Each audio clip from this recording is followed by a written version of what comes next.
What makes you British? If a pig is born in a stable, does it make it a horse?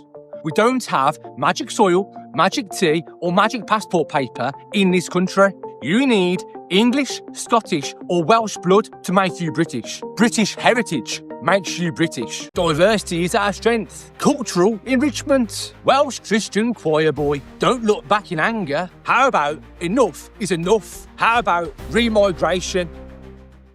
With the World Cup on, and summer being a sporting time, the 24 Hours of Le Mans was just a few weeks ago. We've just had the UFC at the White House card. I've been thinking a lot about the idea of winning and what constitutes a winner. What sort of person wins? What sort of person is the type of person who brings people into their orbit, who is approachable, and for lack of a better word, cool? What is so important about driving faster than anyone else?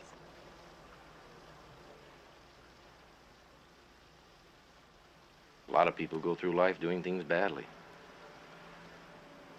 Racing's important to men who do it well. When you're racing, it's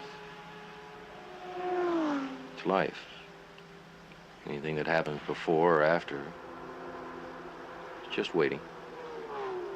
You know, they just have something that would make people who otherwise wouldn't want anything to do with a certain idea or space feel some sympathy, or at least say, hey, you know, these guys aren't complete mutant, autistic retards. One thing I notice about winners and well-adjusted people in general is it tends to have a physiological aspect to it. Now, I'm not saying we are locked into this state. I'm not saying we can't overcome it. Now, I reject the biological determinism of GIMP-made Moscow Ed. I think there is more to life than what we humans perceive as status.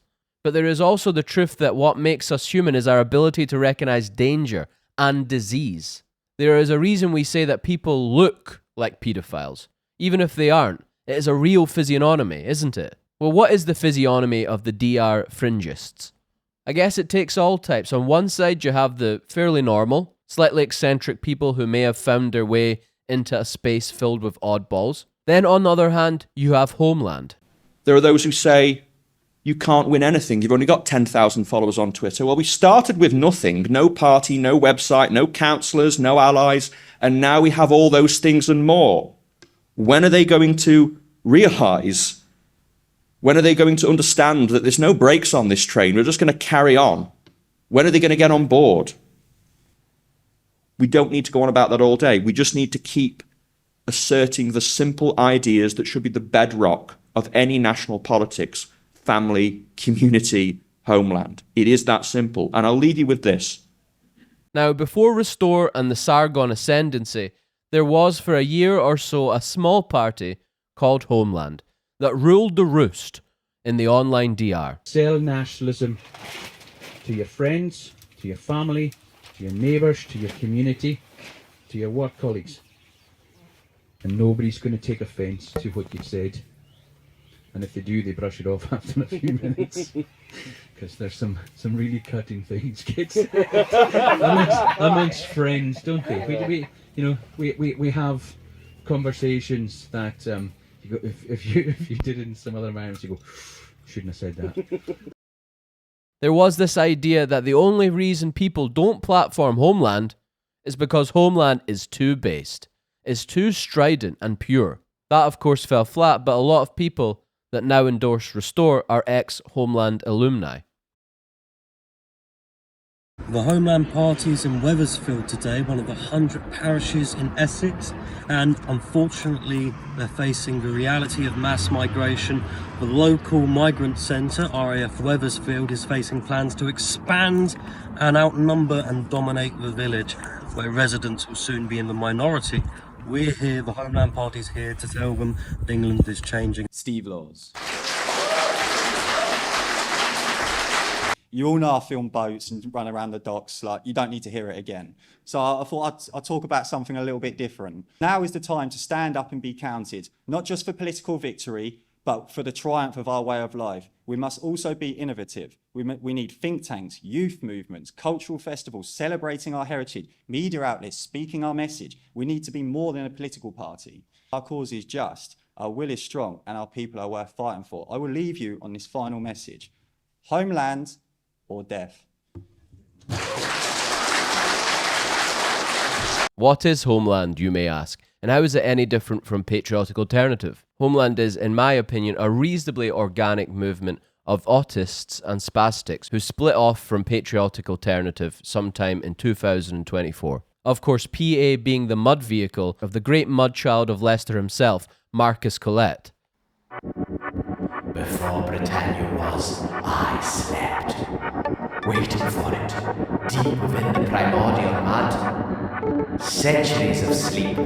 Kings came and passed, but I waited, devising my plans. As God did send his only begotten Son, God made flesh. I shall make mud flesh. The great mud child of Leicestershire. I shall place him deep within the DR as its leader. We shall feed them gay Duganist talking points, like, let's be like Ireland used to be. They shall be made fat on a rich diet of cosy streams, an unending neo-reactionary slop. When they talk about regime when they are nothing from said diet, we shall burn their shires and destroy all of England. From there, we progress north and subjugate the Jocklings. And once all this island is under our command, we shall take to the seas and spread our virile mud across all the nations of the world, until there is nothing but the mud child. Now, you've got some people who deep dive and may say that Homeland was, well, is technically, it still exists, just another vehicle for mud. But in this video, we aren't concerning ourselves with whether it is Duganist or has ties to the security services. No, we are just doing a general vibe check on what was truly a golden era of the British online dissident right. Back in the halcyon days, when every gub-gub boy from the Isle of Skye to the Isle of Dogs woke up in the morning and declared proudly the coming of the Kenny. Weak right-wingers say there is no political solution. They won't like that I'm telling you this, but it's total nonsense. The truth is, if you do not engage in the political process, you leave politics to those who flood our country with immigrants and leave you second class in our own homeland. I'm here in Germany today where the AfD's electoral success shows what can be achieved when you challenge the establishment. Those who tell you it cannot be done are either liars, cowards or lazy. Step over them. Tell your friends to join the Homeland Party and be part of the nationalist wave sweeping Europe.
Now, like all great biopics, there is a general arc. The rough early days.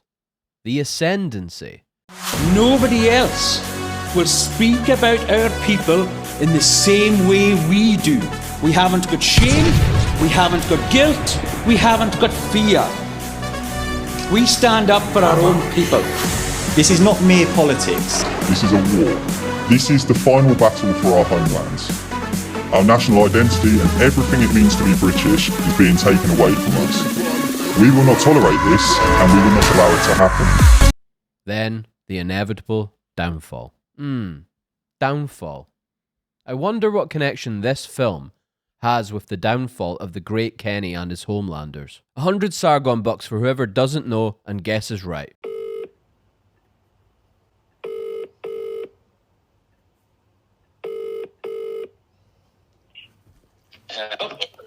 Ah, Mr. Kenny Smith, how you doing?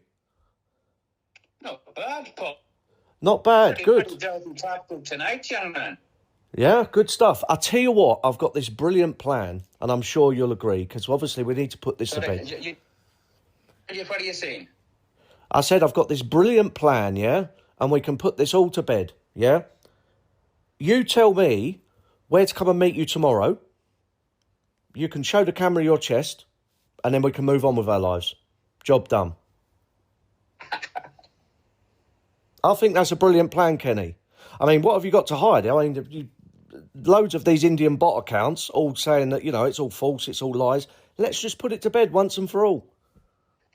Paul, you're one of the most crooked guys on the right. So don't even try and pretend to come here. You're trying to clean up nothing. Okay. I'm sure, absolutely certain that you would be this cocksure of yourself if we were face to face. It's amazing how incredibly... I would be. It's amazing how incredibly brave people can be over the internet and over the phone. Good stuff. So what do you think of my plan to come and see you, and we'll put this to bed? And obviously, if it's all lies, I'll apologise and we'll delete the post, and that's the end of it. Sounds like a good plan to me, Kenny. Just remember, what goes around comes around. Oh, absolutely. Keyboard warriors, keyboard warriors sometimes have to back up their nonsense. Two lifting twins. Yes, okay, we'll see. So, that was Kenny Smith, the leader of... Of course, what can he do? He's got a big swastika on his chest. They're all pretending to be moderate, sensible nationalists, but they're all fucking Nazis. They're all doing Hitler salutes. I've banned 200 of their Indian bot accounts tonight, and they're all saying Kenny Smith is based for having a swastika. Kenny Smith... I don't know about you, but I'm starting to smell that faint smell of victory in the air. Yes, Homeland coming at us with all the charm of a guy who just dropped his last packet of cocaine on a sticky Wetherspoon's floor. But who can argue when they have all these guys behind them? All they needed was Sargon. And as you can see here, Kenny badgered Sargon for months to get on his Lotus Eaters podcast. And to Don Sargoni's credit, he saw they were above the autistic threshold for what is allowed on the podcast of the Lotus Eaters. So what is my point? As I keep getting told by Sargon fans in the comments to make a point, debate his points. You may mock our leader if you wish, but only in 2015 video essay style. I mean, God forgive me for just being a chill guy trying to enjoy some premium Sargon content. This is cancel culture in action. But I've been studying up on the Sargonian method, his dialectic. I think I can formulate a point now. I've been studying really hard on the gub-gub sphere, so let me try this. This is my point. The online DR is like a guy, an unattractive, uncharismatic guy, in unrequited love with a girl. In this analogy, the girl is Europe, or Britain, or whatever. The girl is happily in a relationship, and at best views this guy, the DR, with pity, perhaps even feigns a friendship with him. The only way our guy can get this girl is by subterfuge, by cuttle fishing, by being a sly little guy. He did what? Call me now. You deserve much better than him. I'm making pizza and pasta, let's talk. To me, that is the DR in a nutshell, that energy. But perhaps my point is not acceptable within the parameters of Sargonian dialectic. So I'll end the video with this clip that makes a similar point. God bless and goodbye. He wrote The Third Geopolitical Theory, and this is on the subject of surfers and surfing, which might seem slightly odd, but I think there's a reasoning underneath it all. I'll just give you the quote. So, quote, "The worst ghettos will be created for surfers. That is the most arrogant, most anti-Eurasian phenomena. Nothing more repulsive than a grinning, white-toothed person on one of those disgusting boards. In a word, Atlanticism is our absolute enemy. There is nothing more to say. Everything that matters has already been said. If you don't get it, I can't help you." End quote. And I mean, this is emblematic, really, of Well, this is just how they view the Anglo-Saxon. Because when he says Atlanticism, that's what he's talking about.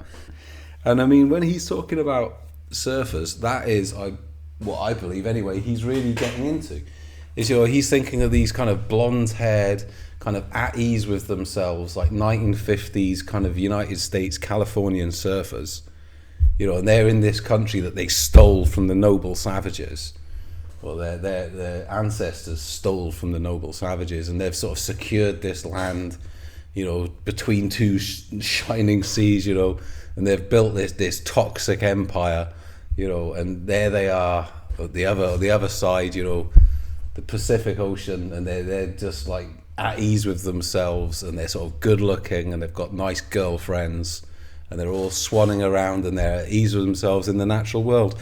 And I mean, he regards that as the most arrogant anti-Eurasian phenomenon. And I suppose in a sense it is, because I mean, Eurasianism it's essentially communism, really.